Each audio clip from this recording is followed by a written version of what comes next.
righty, a very good afternoon. It is 12:34 this thrilling Thursday, and as always, what we do Thursdays from 12:30 is to get into your number one parenting show on radio, which is Parenting Today. My name is Ifunaya, and I will be having a conversation with the CEO of Lagos Moms, Yetty Williams. Hi, Yetty. Good afternoon.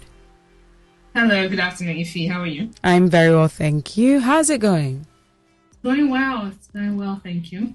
Fantastic. Lovely to hear from as always. Yes, fantastic. All right, let's get into the topic for today. One that is of utmost importance: how to avoid child abuse. Of course, we're going to actually start off with describing or defining what exactly child abuse is, especially in this environment as well. Because when anyone just thinks child abuse, a lot of times it might be limited to one area of child abuse. You know, we know there is child sexual abuse. You know, there is child abuse that comes with neglect and, you know, bodily harm and all that. So I want us to start with, you know, what child abuse is, and then we could make our way into how to avoid child abuse. So let's start with that, Yetty. What really is child abuse? Great. You're absolutely right in terms of when you think about, abuse, most times it goes to the physical or sexual abuse. But there are many types. We obviously can't cover all the types. Yes. But I would just talk about maybe three of the main areas that, are high prevalence. All right. Quite often when we think about child abuse. So one of the most obvious would probably be, sexual abuse, which is obviously a child who's exposed to adult content, sexually harassed, sexually abused, aggravated sexual abuse. There's a child can never ever consent to sexual intimacy. Yes. It's above their ability to consent. So especially when it's obviously with adults, somebody much older, there's a power play, and there's no way a child knows what's best for them. So the assumption should always be, no matter how grown, mature a child looks or seems to behave, a child can never consent to that. So it's always going to be child sexual abuse if a child or under a certain age, is contacted at all. And I'm emphasizing that because we have a world where a lot of our children are in the virtual world. Absolutely. Right, and online, anybody can reach out to any child online and have a relationship with them, right? And relationships online can also be a sexual nature, right? You don't have to wait for it to be physical before you realize that a child can have an inappropriate relationship with somebody virtually. So we'll talk about that as well. So when it comes to emotional abuse, you can almost say, how would you know? What does that look like? A few weeks ago on radio, we talked about attachment styles. And there are 4 attachment styles, where only one attachment style, called the secure attachment style, is the ideal. The other ones are a mix of, what I call it now. They are not ideal. The best type of attachment style is somebody who was raised in a nurturing environment with enabling, caregivers, parents, people around them, and that child grows up with a healthy sense of self-confidence, and have healthy relationships, friendships. Those are the people that grow up and are very well-rounded. So a child that has emotional abuse is a child who hasn't been catered for in the way that child needs, based on the child's nature. Okay. Interesting. All right. So that is part of... So a child's nature, one of, they need physical time, physical touch. They want you to give them a hug and high five. Or is the child that wants you to speak words of affirmation. You don't nurture a child in the way that aligns with his or her nature. That can be emotional abuse, because the child isn't getting what he or she needs to really thrive. Right? And then the third one I want to talk about, and then we can go into more details, is the last kind of child abuse I want to mention is neglect. Most people can think, what do you mean by neglect? Don't they have a house? Why not feeding them? Exactly. Do they not go to a good school? Do they not have nannies around? But a child who's neglected is a child who's literally left to raise themselves. And you can say, oh, that happens for all kinds of reasons. Mom and dad are busy, they're at work, the child is left at home alone because of whatever reason. But a child who is neglected, who doesn't feel important, who doesn't feel cared for, and feels alone and left to their devices majority of the time, is actually a neglected child who doesn't develop as well as he or she could. So I'll stop there with the types of different kinds of child abuse that are there. Mm-hmm. And then we can start saying, what does that mean? And sometimes parents fall into one of these types of abuse by omission, not because they plan to. No parent usually starts out saying, I'm going to abuse my child in this way. But sometimes it just happens. Absolutely. All right. So thank you very much for highlighting, these different types of child abuse. And we know that our focus really is to avoid these. But you did mention that, it could be that parents step into it by omission. They might not be aware. And I always like saying that parenting today is a platform where, people get to learn the modern day parenting styles, because I don't know that anyone was born with the know-how to raise a child. But that being said, now with these forms of child abuse that you did mention, how can parents know to avoid such if they can't really identify, the possibility that these things are happening to their children, or that they're the ones who are unfortunately doing these things to their children? So are there are we going to go through, the sort of tell signs that show if this is the case, so that parents know how to either address it or avoid it?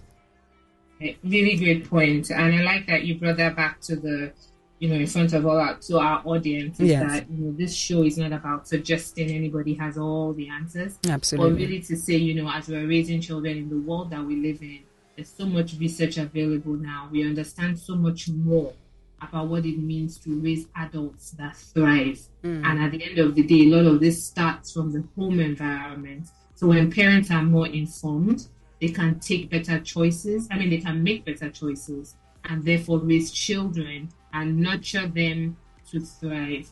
So when it comes to, let's talk about, sexual abuse as starting there. Okay. It's interesting to note and sad to note that a lot of abusers, number one, many times the child actually knows the person. Wow. Hardly, I won't say hardly, but the research shows that many times it's actually not a stranger. So it's somebody that the child knows, or somebody that has access to that child. And so for parents, one of the things that you should think is, have I prepared my child to identify when somebody is a potential abuser? Okay. So when you think of it from that perspective, and you think about it, that quite a few number of children who report abuse are abused by somebody they already have access to. We're not saying this for you to then become paranoid and not trust anybody. That's not what we're saying. What we're saying is, when you realize that it's not somebody that your child has never met that has the chance to abuse your child, it's somebody they know, whether it's somebody that lives in your house, whether it's somebody that they have access to in the playground, in the neighborhood, or when we talk about digital parenting, is it somebody that this child has access to virtually, that they're building a relationship with online, thinking that this person just wants to be their friend. But maybe that person who's a groomer online, and they know that some children don't know what grooming looks like. So let me quickly break that down. Okay. Somebody who's going to abuse a child doesn't do it suddenly. Okay. Usually they build up a relationship, get the child to trust them, right? They start telling children things like, oh, it's our secret. Don't tell anybody. It's just me and you. Things like that. So it's very important that children understand the signs of when somebody is getting into a territory that's starting to feel uncomfortable, and empowering your child to know that, mom and dad have mentioned this, so that if somebody is getting overly friendly, or saying, come to my room, don't tell anybody when you get back from school, we're going to just hang out together, just you and me, don't tell anybody. Things like that. It's very important that we empower our children so that they can pay attention to what is appropriate. You know what I mean? Yeah. There's certain things that are inappropriate from an adult, They shouldn't be asking you to do certain things like sit on my lap. Yes. It's just me and you. There are things like that. So once you raise their awareness, it's like an antenna. Once you raise their awareness in your child or children to pay attention to certain things, that moment of them being aware to slow down and ask, does this fall under the line of it's a little funny or not? It can save some children from falling into a pattern that can then become abuse down the line. Wow, that's very interesting. But I like the fact that you highlighted, because sometimes when we talk about child abuse, especially when it comes to the sexual abuse, it's easy for parents to think that it is the strangers that are more danger to the children. But according to research, it shows that more often it is someone who already has access to the child, not someone who is a stranger. So I like the fact that you actually highlighted that. Now, when it comes to the kids being vocal as well, because I like that you're saying that the parents should, teach the kids what is inappropriate, what should not be done by another adult, if they're saying things like, come and sit on my lap and all that. But what about the area of the kids being confident enough to open up to mom and dad to say, oh, this is what is happening to me. This is what this person is doing. How do the parents create that type of environment for their kids to be assertive in case something like that should happen to them? Right. And the truth is that if a child is being abused or coming across something that's that's absolutely wrong, if a child hasn't been raised in an environment where they don't feel judged, they're not scared, when a child is going through something that's very inappropriate, many times because of fear, because they are still children, they are scared that they are going to be punished or get into trouble. If that is what a child leads with, some of these children actually then stay victims of the abuse for longer because they are scared that if they were to tell somebody, it would seem as if it was their fault that this happened. So it's very important with children that you make it clear to them that I will always believe you. I trust you. And no matter what you bring to me or your dad or dad to mom, we are going to support you and we're going to listen to you and we're going to solve it together. Now you want to start seeding this kind of environment in your home before there's ever drama. Do you know what I mean? Yes. Before there's ever an issue is when your child needs to feel so safe with mom and dad that no matter what comes up, no matter what they're curious about, they know that mom and dad will answer.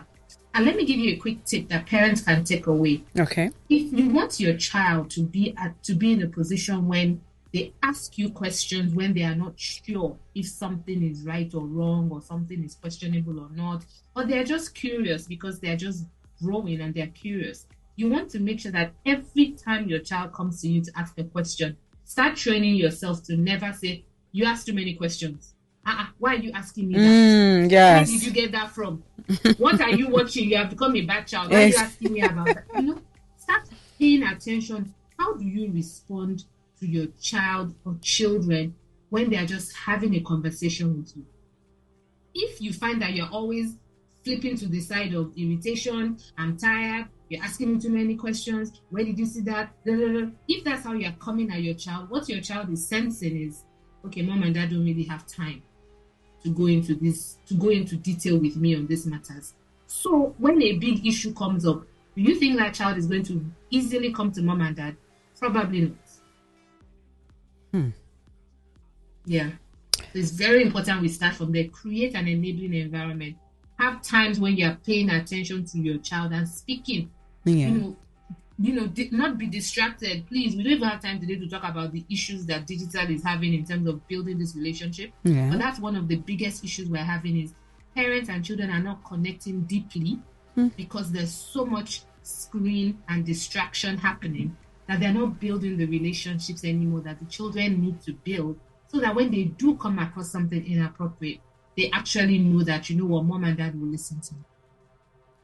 All right. Thank you very much for, taking our time to break that down. All right. Now, so still on, child sexual abuse, you have mentioned grooming, the area of grooming. and what happens when a predator is trying to create an environment where they're leading the child to be more comfortable with them and maybe swearing them to secrecy and unfortunately carrying out, the abuse. You've also mentioned, raising children in an environment where they are not being judged, where they're comfortable enough to be assertive, so that in case, any such thing may happen, they would be able to, speak to their parents about it. You've also, mentioned what they should look out for that is inappropriate behavior as well, so that they can flag it when that happens. So what else is there to know in terms of avoiding, abuse when it comes to your children, particularly focusing on child sexual abuse, before we move on to other forms? Yeah. The other thing with child sexual abuse is that, there's a lot going on now where children are being exposed to a lot of adult content before they are fully able to process this content they're coming across. So I want to shift quickly to talking about sexual abuse as happening on peer-to-peer. Okay. So within age groups. That's also happening quite a bit because a lot of children now are exposed to a lot of inappropriate content. Right? So because they're seeing so much inappropriate content, a lot of them are end up trying it out on themselves. Wow. I remember I said earlier that a child cannot consent to certain things. Indeed. They can't. So even if they seem to both have consented to doing whatever, they're going to get up to, many times some of these children are being fed by the nonsense they have seen online. So we're finding that children who are left many times to their own devices, literally their own devices, their smartphone, whatever it is, and they're accessing inappropriate content consistently, they are going to want to try out what they see online at a point. Yetty, before you carry on, sorry. So can we refer to that as a form of neglect? Is that a form of neglect with the kids? I want to be careful calling it neglect, but if we are being black and white about it, it can be. Because if a child is left to consuming whatever they feel like consuming, you shouldn't do that as a parent in your house in terms of food, right? You wouldn't put, drugs or alcohol or really bad food like donuts every day on your dinner table. You wouldn't expose your children to certain things like that. But somehow, unfortunately, with this digital world that we're all trying to figure out, a lot of children are left to watching and consuming whatever they feel like online. So we are seeing that when a child, even if you're watching a movie, the movie is going to be rated at it. The movie will tell you it's PG-13 or 18 or something. Now, children are seeing content online that should actually be rated R for restricted or 21 or adults. But they are seeing it regularly, innocently sometimes. So we have to be very careful that our children are also aware about what is inappropriate. That's why that conversation is important. What is inappropriate? You have to have that conversation with your children so they know whether it's an older person or even their peers that are saying, send me a picture of yourself. That's part of what can lead to grooming. But when it's grooming age to age, it can almost seem as if it's just these bad children. But no, it's coming from somewhere. I don't know if that's making sense. It's coming from somewhere. Absolutely. So a child doesn't just turn up as a 14-year-old who decides to try some very violent act they've seen because they stumbled on violent porn, for example, and then they want to try that out on a fellow classmate or a friend or who they say is their girlfriend. And these are things that are happening. Wow. So we just need to all sit down deeply and just say, what does it mean? And what are the forms of sexual abuse? Yeah. And why is it also kind of on the increase now, especially when we talk about the virtual version? Is that our children are exposed to so much. They're seeing so much and they don't have somebody or an enabling environment to discuss what they are seeing or discuss what they're coming across so that mom and dad have a chance to say, that's inappropriate too, and this is why it's inappropriate.